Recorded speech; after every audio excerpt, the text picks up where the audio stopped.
కర్కాటక రాశి. ఈ రాశి వారికి రవి బుధుల కలయిక వలన కొంత అనుకూలత పెరిగింది. రావలసినటువంటి ధనము సమయానికి చేతికి వస్తుంది.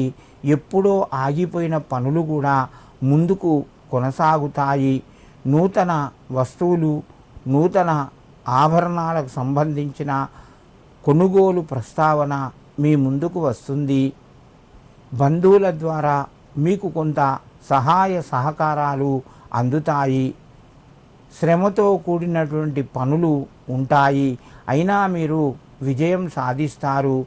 కర్కాటక రాశివారు ఈరోజు ఆదిత్య హృదయం చదువుకొని శనికి నమస్కరించండి. మీకు మరింత శుభయోగం కలుగుతూ ఉంటుంది.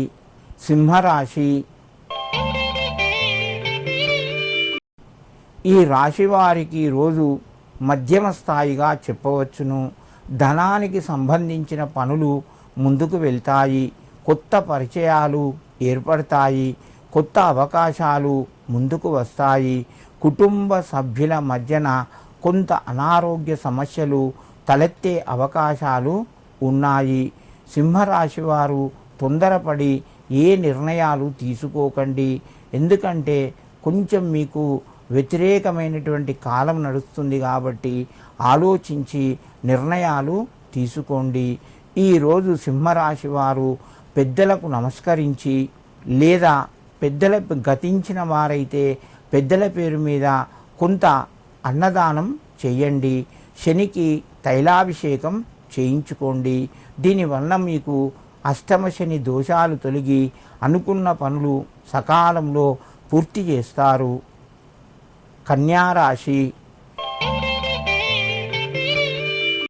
ఈ రాశి వారికి రోజు కొంత అనుకూలత పెరుగుతూ ఉంటుంది. పితృదోషాలు ఉన్నవారు ఎవరైనా సరే ఈరోజు కొంత పేదలకు అన్నాన్ని దానం చెయ్యని, అన్నం తినిపించండి. పేదవారికి భోజనం పెట్టించండి. దీనివల్ల కొంత మీకు అనుకూలత పెరుగుతూ ఉంటుంది. బంధుమిత్రుల మధ్యన సహాయ సహకారాలు మధ్యమ స్థాయిలో ఉన్నాయి.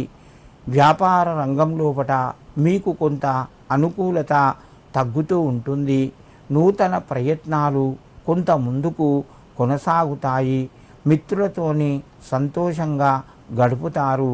కన్యారాశి వారు ఈరోజు శనికి కొన్ని నువ్వులు, నల్లటి నువ్వులు సమర్పించి నమస్కరించండి.